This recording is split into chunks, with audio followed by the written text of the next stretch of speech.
Hello and welcome to my graphic novel of comic strips called Found Earth. You'll notice that the numbers of pages has changed. It's gone from 98 to 65. The reason for that being is that I did a little editorial research on my own writing, since it's taken me so long to write this and get to this point.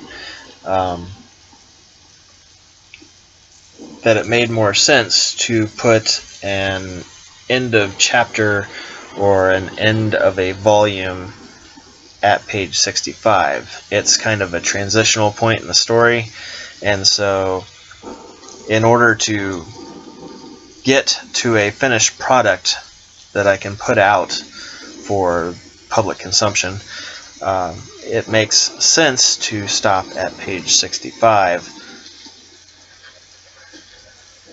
in order to have a finished product to put out there. There is, in actuality, upon reading through the book that I wrote this in, about 130 pages. So even the page 98 was wrong. I have no idea where that number came from.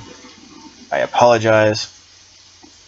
But we're at 130 total pages for the story. And the intent is to put out 2 volumes of 65 each, plus little addendums here and there as far as extras, with sketches and things like that. So there's that. This page is about what's going on from the dinosaurs' point of view, the big brontosauruses. It's always interesting to hear other points of views when you're doing a story. So they view the robots as shiny rocks that keep moving around, and so that's their point of view. And the Mister is kind of frustrated by the whole thing, and so he gets to express his frustration and all that.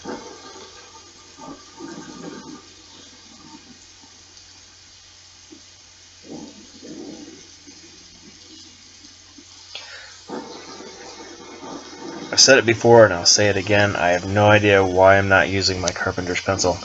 The only thing that I can think of is that some of these panels are very, very small and need a little bit more detail than what I started off giving some of these situations. And so the carpenter's pencil would be too big and bulky for some of the things that I'm trying to do in here. And so I just sketch them in with the mechanical pencil and then go back over them again with the mechanical pencil, and I use this paper to keep myself from smearing everything all over the place.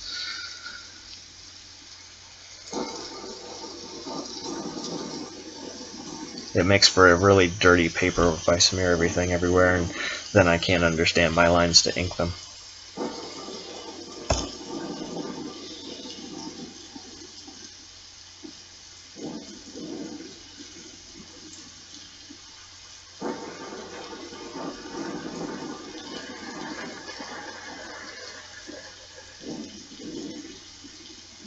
So I bounce around the page and try to figure out what I've got and what needs fixed, and just kind of step back and look at it and go from there. But I listen to a lot of podcasts with professionals, and I had a conversation with Jess Smith, who did the graphic novel Bone, and while I was in line, it was just, I'm thinking about working on this, I'm thinking about working on that, I'm thinking about doing this kind of story, and nobody that talked to him in line in front of or behind me had a finished product. And so when I told him, yes, I was doing this and I'm on page this number, he seemed really excited, and he that's what gets people going, is finished products.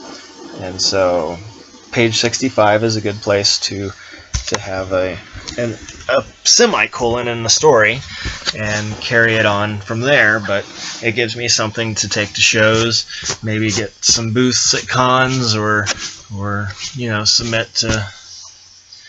I would really like to submit to Image Comics, and I've looked up the submission process to that, and I think that I could do it. Now, is it something that they would want to publish? I don't know. That's why I'm submitting it. My personal vision for this is that it gets released as both a comic book and a coloring book, because I want to get kids interested in fun comic books again. And it seems like most of the comic books now are written for adults and older teenagers and cynical people, and this is a more fun thing to do. So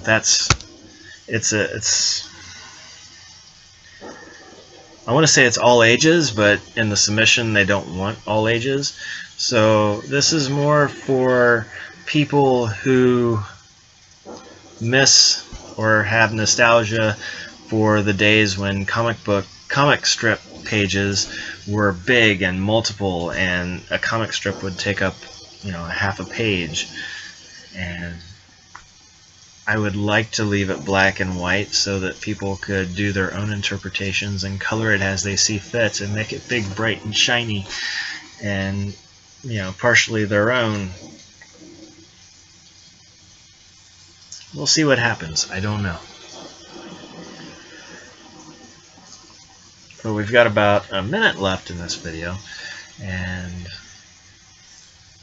I just wanted to share what was on my mind this week and what I've been listening to. I've been listening to a lot of podcasts with professional artists and illustrators, and they talk about getting a finished product. So this is me trying to get a finished product and get it out there. And we'll go from there. We'll see what we can do. Thank you so much for watching. Thank you for listening to me ramble. I've got some thunderstorm sounds in the background. Share this with your friends if they like this sort of thing, and we'll go from there.